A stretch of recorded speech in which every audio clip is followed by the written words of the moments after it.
I think I wrote something a while back. This called, geez, the freedom in being disliked. And I think what I was trying to say is when people like you and you try to change yourself in a way that you think is appropriate for you, you still wonder if those people will like you after you change. Right. But if you acknowledge that nobody likes you,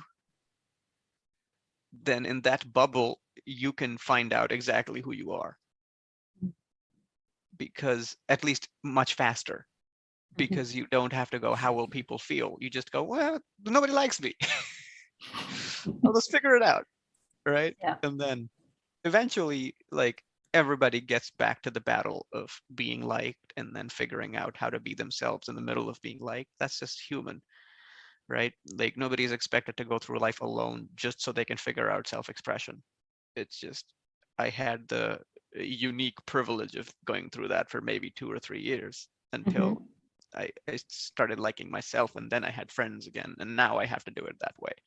Right. But but there's that freedom in saying, I, whether or not you like me, I will just acknowledge that you don't. Yeah. Yeah. And then eventually, once I figure myself out at least a little, then we can have this conversation again.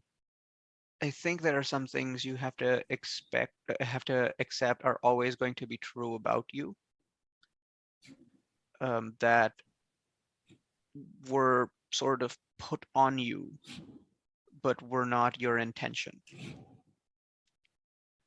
Like, I Okay. had to acknowledge that I will probably always be a person that is somewhat disillusioned with things.